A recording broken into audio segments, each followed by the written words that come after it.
In 1968, a group of riders in Newcastle decided they did not want to belong anywhere. No territory, no geographic claim to defend. They called themselves the Nomads. 57 years later, the Australian Federal Police, 6 state governments, and 3 separate national task forces are still trying to figure out how to stop them. This is the story of Australia's Nomads, 1% MC. Newcastle, 1968. The beginning. In 1968, a group of riders in Newcastle, New South Wales, formed a motorcycle club and called themselves the Nomads. The name was deliberate. Unlike most outlaw clubs, which planted themselves in a fixed territory and defended it, the Nomads built their identity around belonging nowhere. No fixed geographic claim, no single patch of turf to defend. Just the road and the brotherhood and whatever the road produced. And the man who shaped that early identity more than anyone else was John Thomas Brown, known to everyone in the Australian biker world as Metho Tom. He joined the club in 1969, became president of the Sydney chapter, then a life member, then the first national president in the club's history. Beyond the club, Metho Tom built something that most outlaw biker leaders never bothered with. He built a legitimate business. He owned the Harley-Davidson of Blacktown dealership on Sunnyholt Road, one of the largest Harley-Davidson outlets in Sydney. The dealership was not just a commercial operation. It was a symbol. It told every other club in New South Wales that the Nomads had achieved a level of stability and permanence that most outlaw clubs never reached. But stability and permanence attract enemies just as much as they attract respect. But the peace that held long enough to bury him would not hold much longer. From their Newcastle origins in 1968, the club spent the following decades pushing into Sydney, then Brisbane, then Adelaide, then across every state and territory in the country. By the time Metho Tom became national president, the Nomads had chapters spread across New South Wales, Queensland, South Australia, Victoria, Western Australia, and the Australian Capital Territory. No international chapters, no overseas ambitions. The Nomads were an entirely Australian operation, and they built it entirely on their own terms. Their patch reflected exactly who they were. A skull wearing a winged helmet with a swastika embedded in its design. Black and white colors. Multiple media organizations refused to reproduce it. Law enforcement cited it repeatedly in criminal organization hearings. It was not an accident of design. By the early 1990s, the Australian biker landscape had become overcrowded and increasingly volatile. Too many clubs operating in too many of the same markets, producing too much violence that was drawing exactly the kind of government attention that made criminal operations harder to run. The 6 largest clubs in the country understood that an uncontrolled war between them would cost everyone more than it would gain anyone. Therefore, in early 1994, representatives of the Nomads, the Hells Angels, the Outlaws, the Bandidos, the Rebels, and the Black Uhlans gathered at a summit in Sydney.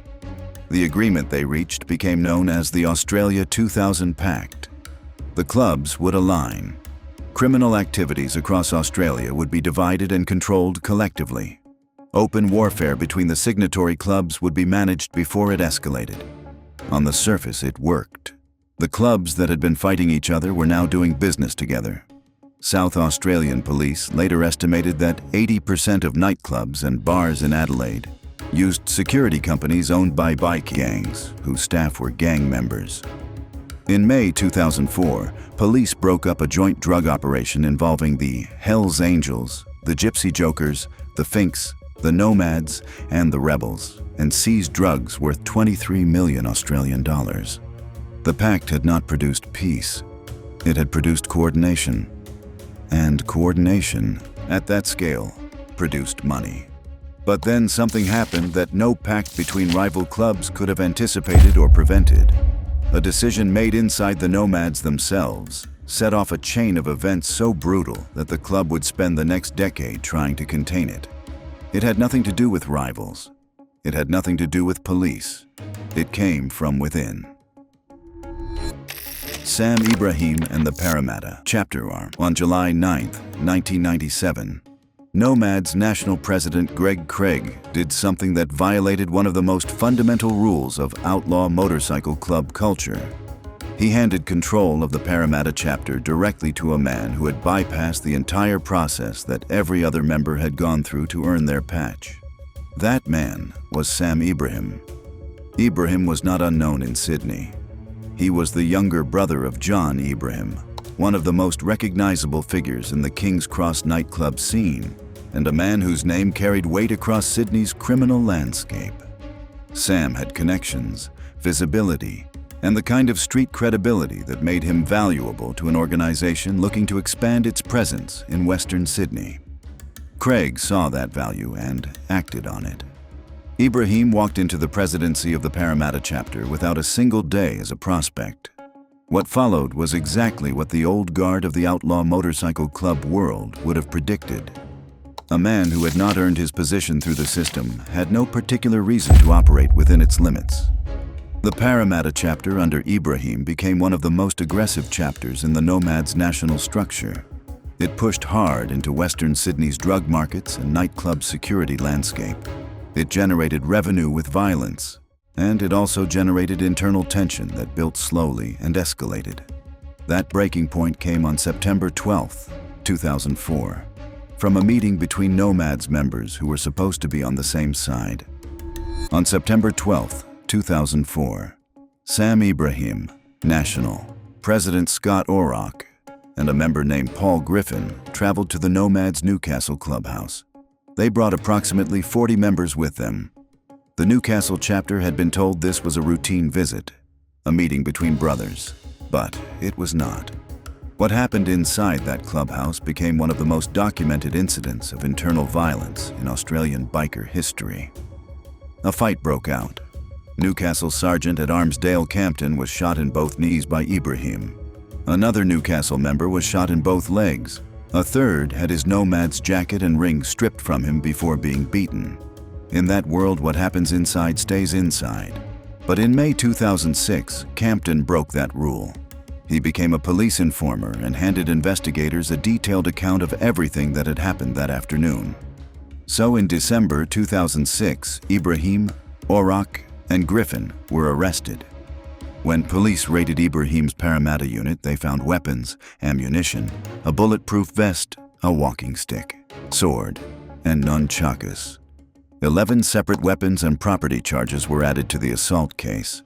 But in October 2008, all three were acquitted. The case built on Campton's testimony collapsed. Ibrahim, Orrock, and Griffin walked out of the courtroom free. Campton had been shot in both knees by his own president, had broken the code, had given everything he had to investigators, and it had not been enough. The men he testified against were free, and they knew exactly who had talked.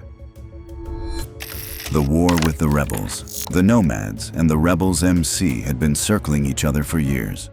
The Rebels were the largest outlaw motorcycle club in Australia, with over 1,000 members and an appetite for absorbing smaller clubs into their orbit. The Nomads watched that expansion and understood exactly what it meant. Every smaller club that patched over to the Rebels was a club that was no longer neutral. It was a club that now answered to a rival organization operating in the same markets. The tension between the two clubs ran through multiple states and expressed itself in the way tensions in that world always eventually express themselves: through violence. The Nomads had been in a grinding dispute with the Rebels MC for years. The two clubs were fighting over territory and over smaller clubs being absorbed into the Rebels' orbit. In June 2005, the Rebels escalated that tension in the most direct way available to them. They did not target a member, they targeted a building. Men connected to the dispute hit Harley-Davidson of Blacktown, Metho Tom's dealership on Sunny Holt Road, in a ram raid that caused an estimated $1 million in damages. The choice of target was deliberate. Hitting the dealership sent a message that went beyond territory disputes and drug market competition. It said that nothing the Nomads had built was untouchable, but the Rebels had miscalculated. Metho Tom was already dealing with something they could not touch. He had been diagnosed with cancer in 2007 and died in April 2008. At his funeral, members of the Bandidos, The Lone Wolves, the Hells Angels, the Black Uhlans, the Gladiators, the Comancheros, and even the rebels rode together through western Sydney, blocking roads and stopping traffic for hours. Clubs that had fought the nomads in the streets. Clubs that had raided their dealership. All of them showing up. It was one of the largest biker funerals in Australian history. But the peace that held long enough to bury him would not hold much longer. The conflict between the two clubs did not end with a ram raid. It continued through a series of incidents that law enforcement described as escalating in frequency and severity through 2005 and into 2006. Police from the New South Wales gang squad offered to mediate between the clubs at one point, a measure of how seriously authorities viewed what was developing between them. Inspector Sheehy of the gang squad told reporters that if the clubs could not come together for talks, then police would do it for them. The clubs did not come together for talks. By the time Metho Tom died in 2008, the Nomads were fighting on multiple fronts simultaneously. The rebels on one side, internal fractures on another, and a war with their own former members that was about to produce some of the most documented violence in Sydney's biker history. The Parramatta chapter collapses, and Notorious is born. The Parramatta chapter had been the most aggressive and most visible chapter in the Nomads' national structure since Sam Ibrahim took control of it in 1997. By 2006, it was gone. The arrests of Ibrahim, Auroch, and Griffin in December 2006 had effectively decapitated the chapter's leadership. Without that leadership, the chapter could not sustain itself and was shut down. But the men who had built their criminal careers inside that chapter did not simply walk away from the life they had been living. In 2007, former Parramatta members, including Alan Sarkis and Paulie Yunnan, formed a new organization. They called it Notorious. Notorious was not a motorcycle club in any traditional sense. Many of its members did not ride motorcycles. They traveled in black, tinted luxury four-wheel drives. They recruited heavily from Sydney's western suburbs street gang scene, drawing in young men with no background in biker culture and no understanding of the protocols that governed the outlaw motorcycle club world. Established clubs dismissed them publicly as not being a genuine club. But dismissing Notorious as illegitimate did not make them less dangerous. It made them more unpredictable. Because Notorious had been formed by men who had come from the Nomads, they carried with them a specific resentment. They knew the organization they had come from. They knew its clubhouses, its members, its internal tensions. And in February 2009, they used that knowledge in the most direct way available to them. Several Notorious members wearing balaclavas entered the Nomads Sydney chapter, clubhouse in Merrickville. 14 Nomads were inside. The gunmen opened fire and shot 3 members in the legs and lower torso before leaving the building. But the Merrickville shooting was not an isolated incident. It was one moment inside a broader explosion of biker violence that was consuming Sydney in early 2009. Drive-by shootings across the city's western suburbs. Bombs placed outside clubhouses. Attacks on homes of senior members. The Nomads were fighting Notorious. Notorious was fighting the Bandidos and the Comancheros. The Hells Angels were fighting the Comancheros. The entire ecosystem was at war with itself simultaneously. Therefore, on March 22, 2009, that war spilled out of the western suburbs and into one of the most public spaces in Australia. And when it did, the country's entire political leadership was forced to respond. 7. The Sydney Airport Brawl. On the morning of March 22, 2009, a Qantas flight from Melbourne to Sydney was carrying 2 groups of men who should never have been on the same plane. On one side were senior members of the Hells Angels, including the club's Guildford chapter president Derek Wainohu. On the other side were members of the Comancheros, including their national president Mahmoud Meek Hawi. The two clubs had been at war for months. The men sitting in the same cabin knew exactly who was around them. Throughout the flight, phones were out. Text messages were flying. By the time the plane began its descent into Sydney, the calls had gone out, and the backup was already on its way to the terminal. The flight landed at 1:30 in the afternoon. As passengers pushed through the terminal, a Comanchero looked at Wainohu and said words that witnesses would later repeat in court. "Come on, boys. "Let's go! Let's go!" What followed lasted approximately 30 seconds. Steel bollards were ripped from the floor and swung like weapons. Men kicked and punched each other through the terminal while passengers scattered and ducked for cover. At the center of it, Anthony Zervas, 29 years old and the brother of Hells Angels member Peter Zervas, went down. One man struck him over the head with a metal pole, with what a police statement described as significant force. Witnesses heard a loud crunching sound. Blood spread across the terminal floor. His brother Peter dropped beside him, pleading "hang on" tone. The brawlers fled through the terminal's main doors. 4 jumped into a taxi. Others ran for the car park. Anthony Zervas died on the terminal floor. He was not a patched member of any club. He was the brother of one, and he died in front of hundreds of witnesses inside one of the busiest domestic terminals in the country. The aftermath was immediate and enormous. Prime Minister Kevin Rudd, speaking from Washington, called the violence absolutely unacceptable and promised a national response. The New South Wales government rushed new anti-bikie legislation through Parliament within weeks. A standing state commission into organized crime opened a new investigation into biker violence. Mick Howie was eventually convicted of murder and sentenced to a minimum of 21 years. He served 6 before being released on parole in 2015. On February 14, 2018, Howie was shot dead in the car park of a gym in Rockdale, Sydney, while sitting in his Mercedes. Nobody has been charged with his murder. Now here is where the Nomads connect to all of this. The Sydney airport brawl was not a Nomads incident, but it was a direct product of the biker war ecosystem that the Nomads had helped build and were operating inside. The notorious gang that had been formed from the wreckage of the Nomads Parramatta chapter was directly connected to the chain of bombings and shootings that preceded the airport confrontation. The February 2009 bombing of the Hells Angels Petersham clubhouse that helped trigger the airport confrontation was attributed by criminal sources not to Notorious, as police initially believed, but to the Comancheros. Every attack fed the next. Every retaliation produced a counter-retaliation. And the Nomads were embedded in that web at every level. The airport brawl forced Australia to confront what the biker world had become.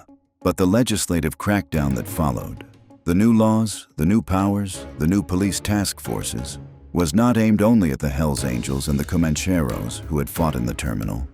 It was aimed at every outlaw motorcycle club in the country, including the Nomads. And what came next for the club had nothing to do with rivals. It came from inside. Scott Orrock, defects to the Hells Angels. Scott Orrock had led the Nomads through the Newcastle shooting, the arrests, the acquittal, and the collapse of the Parramatta chapter. He had survived everything the club's internal chaos and the law enforcement pressure had thrown at him. And then in December 2009, he burned it all down himself. Orrock patched over to the Hells Angels.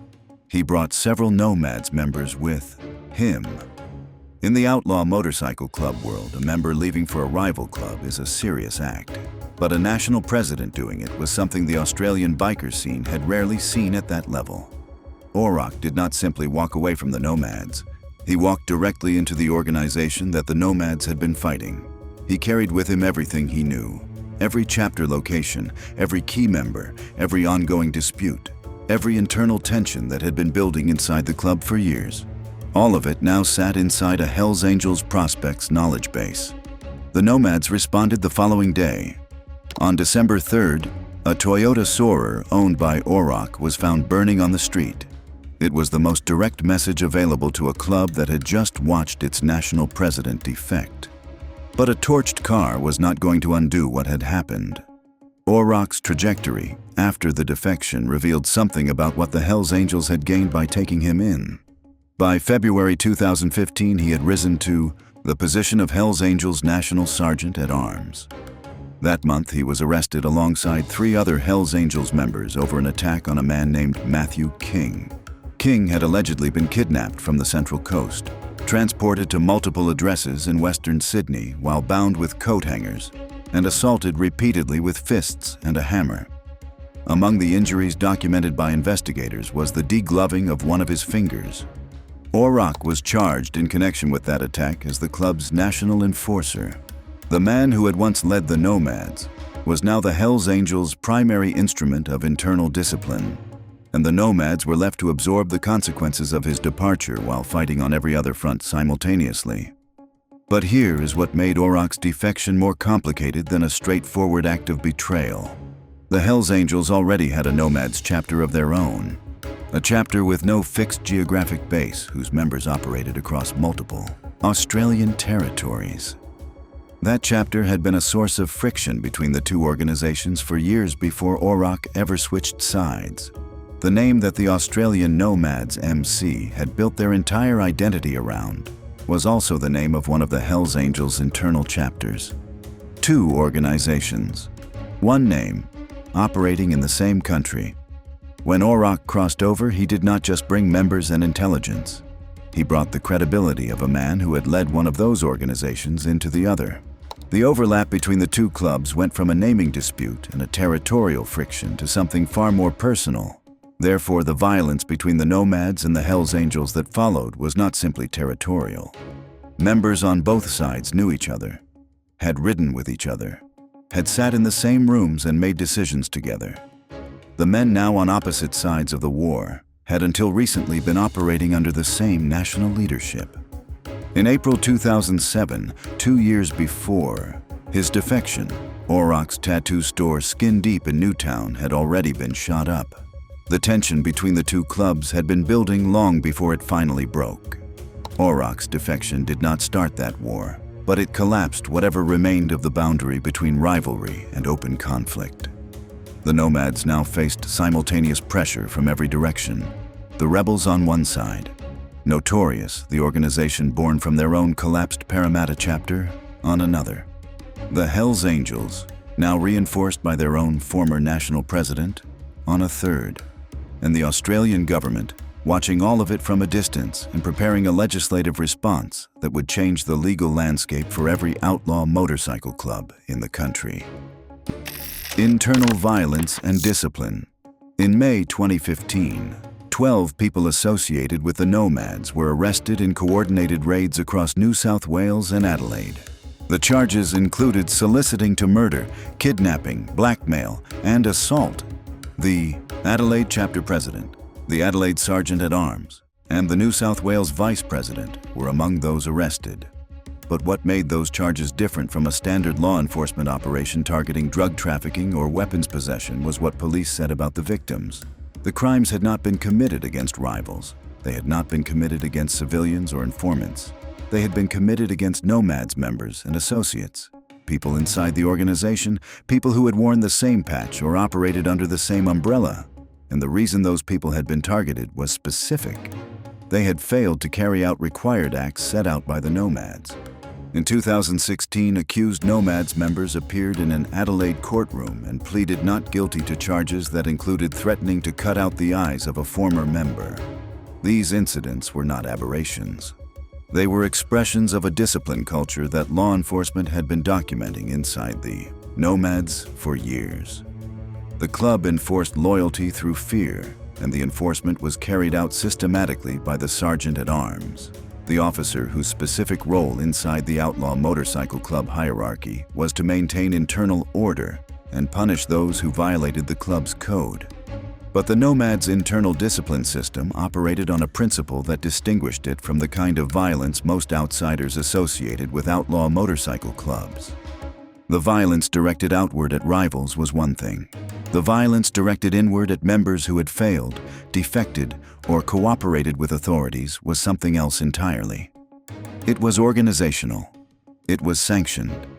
And it was calibrated to send a message not just to the individual being punished, but to every other member watching what happened to someone who did not meet the required standard.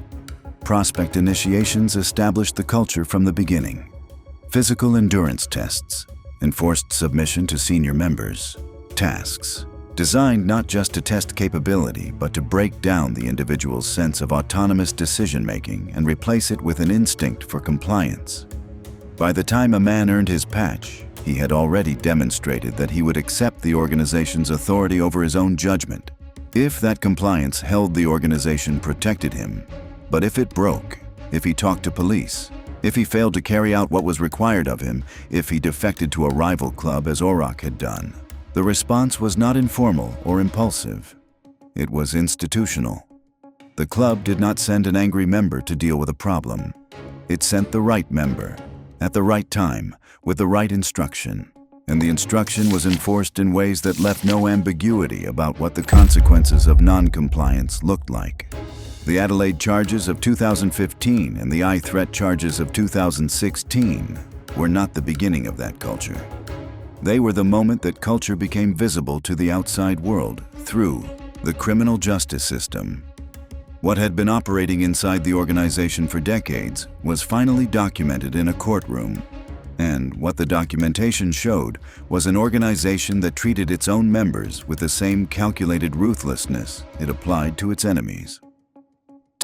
The 2015 raids and the Adelaide charges. By 2015, Australian law enforcement had spent years building cases against the Nomads across multiple states simultaneously. What they executed that year was not a single operation, but a coordinated dismantling effort, targeting the club's leadership structure at both the national and chapter level. On January 30th, 2015, 13 Nomads members were arrested following a raid on their clubhouse in Wetherill Park, Sydney. Most were charged under recently introduced legislation making it illegal to consort with convicted offenders. The Wetherill Park clubhouse was shut down as part of the operation. It was the kind of charge that previous generations of law enforcement had available to them. The anti-consorting laws did not require police to prove a specific criminal act. They required only that a person with a criminal record had been in the company of other people with criminal records. For an organization whose entire membership structure was built around exactly that kind of association, the law was a direct structural attack. But January was only the beginning. In May 2015, a second and larger operation moved simultaneously across New South Wales and Adelaide. 12 people were arrested. The charges this time were far more serious: soliciting to murder, kidnapping, blackmail, assault. The group arrested included mainly members from the Nomads Adelaide chapter. Among those taken into custody were the Adelaide chapter president, the Adelaide sergeant at arms, and the New South Wales vice president of the entire organization. Police were direct about what had driven the violence behind the charges. The crimes had been committed against people who had failed to carry out required acts set out by the Nomads. The victims were not rivals. They were not civilians caught in crossfire. They were people who had been inside the organization and had not done what the organization demanded of them. In 2016, the accused appeared in an Adelaide courtroom and pleaded not guilty. Among the charges they faced was a threat to cut out the eyes of a former member. The courtroom heard the details of what the Nomads considered appropriate consequences for internal non-compliance. Prosecutors laid out a picture of an organization that treated loyalty not as a value to be cultivated, but as an obligation to be enforced. And the enforcement methods documented in the Adelaide charges were not the improvised violence of angry men. They were the deliberate, sanctioned actions of an organization operating exactly as it had been designed to operate. But the 2015 raids did not break the club. They arrested its Adelaide leadership, shut down one of its Sydney clubhouses, and generated headlines across the country. But the Nomads had survived arrests before. They had survived the collapse of the Parramatta chapter, the Newcastle shooting, the Auroch defection, and the wars with the rebels, the Hells Angels, and Notorious. A coordinated law enforcement operation, however significant, was not going to accomplish what decades of violence and internal betrayal had failed to accomplish. The club kept operating, and the government kept escalating. By 2016, the Nomads had been fighting external enemies and managing internal fractures for over a decade. What began that year was different. It was not a war with a rival club over drug territory or nightclub security dominance. It started from inside the Nomads' own ranks, and it produced some of the most sustained and documented violence in the Hunter region's biker history. A group of young Nomads members in New South Wales defected to the Finks Motorcycle Club. In the Outlaw Motorcycle Club, world defection is never treated as a personal decision. It is treated as an act of aggression against the organization that the defector is leaving. The Nomads had already lived through what Scott Orrock's defection to the Hells Angels had cost them. They were not going to absorb another one quietly. What followed was 18 months of retaliatory violence that prosecutors later described in court as a spree. By February 2018, at least 6 drive-by shootings had been documented in the Hunter region alone. But here is what made the Nomads versus Finks War particularly significant from a law enforcement perspective. The violence was so sustained and so well documented that it gave prosecutors exactly what they needed to build criminal organization charges against specific individuals, rather than relying on the broader anti-consorting legislation that had been the primary tool against the clubs since the early 2000s. Therefore, in April 2018, dawn raids arrested 13 members from both clubs simultaneously. The arrests were the product of months of surveillance and evidence gathering that the 18-month war had generated. Nomads President Brad Bowtell was among those charged. In 2019, he was sentenced for participating in a criminal group during the conflict. Courts noted specifically that the violence had been designed to intimidate rivals and maintain gang control rather than being the product of individual disputes between members. The sentencing of Bowtell marked something specific in the Nomads' history. For the first time, a sitting chapter president had been convicted not for a specific violent act, but for his role in organizing and sustaining a pattern of violence over an extended period. The criminal organization framing that law enforcement had been trying to make stick against the Nomads for years had finally produced a conviction at the leadership level. But the Finks War also revealed something about the Nomads' internal vulnerability that the club's external conflicts had previously obscured. The defections that started the war were not isolated. They reflected a broader tension inside the organization between younger members who were being recruited into the club's criminal operations and older members who expected absolute loyalty in return for the protection and status the patch provided. When that loyalty broke, the response was violent. But the fact that it kept breaking, that members kept leaving for rivals despite knowing the consequences, suggested that the Nomads' culture of enforced compliance was producing resistance as much as it was producing loyalty. The club that had built its identity around belonging nowhere was struggling to hold on to the people who had chosen to belong to it. The government strikes back. The Sydney airport brawl of 2009 had done something that years of drug raids, internal shootings, and documented violence had not managed to do. It had made the Australian public genuinely afraid of outlaw motorcycle clubs. The legislative response that followed was swift, and it was comprehensive. And the Nomads, along with every other outlaw motorcycle club operating in Australia, found themselves navigating a legal landscape that had been redesigned specifically to dismantle them. New South Wales moved first. Anti-consorting laws introduced in 2012 made it illegal for people with criminal convictions to associate with each other. For an organization whose membership was built entirely around exactly that kind of association, the law was not a peripheral inconvenience. It was a direct structural attack on the club's ability to function. Members could not gather at their own clubhouses without risking charges. They could not attend funerals, runs, or meetings without potentially violating the terms of their own parole or bail conditions. The January 2015 raid on the Wetherill Park clubhouse that arrested 13 Nomads members was a direct product of those laws. Queensland went further. Under the Vicious Lawless Association Disestablishment Act passed in October 2013, the Nomads were among the club's declared criminal organizations in the state. That designation came with mandatory additional sentences for members convicted of any offense while belonging to a declared organization. A Nomads member convicted of drug trafficking in Queensland did not just face the standard sentence. He faced that sentence plus a mandatory extra term simply for being a Nomads member at the time of the offense. South Australia followed with its own criminal organization declaration.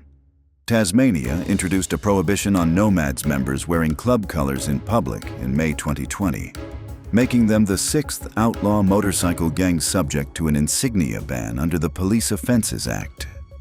In the Australian Capital Territory, police seized $500,000 worth of property belonging to a nomads leader under unexplained wealth laws in 2020. The leader did not have to be convicted of anything.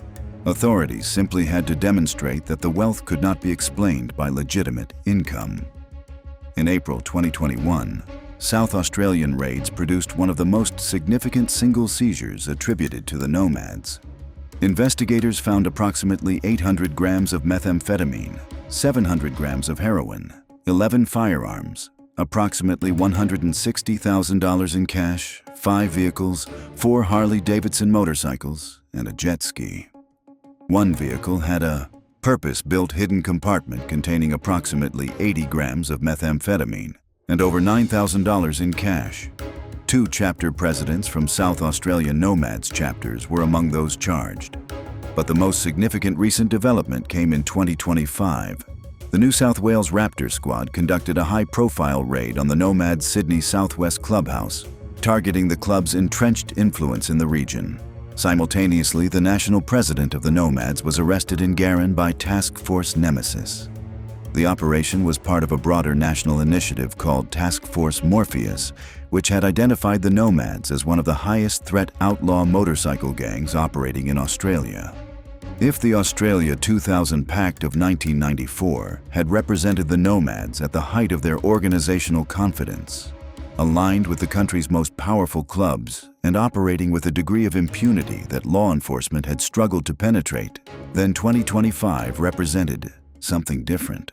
A club whose national president was under arrest, whose clubhouses were being raided, whose members faced legislative consequences simply for gathering together, whose assets could be seized without conviction. But the Nomads were still operating, and that fact, after everything that had been thrown at them, said something specific about the organization that the legislation had been designed to destroy. The Nomads have been raided, legislated against, infiltrated, and declared a criminal organization in multiple states. Their national president has been arrested, their clubhouses have been shut down, and they are still riding. But if you want to understand the world these men built and the women who lived inside it, the rules that were never written down, the secrets that were never supposed to leave the clubhouse, click the next video. Because the patch is only half the story.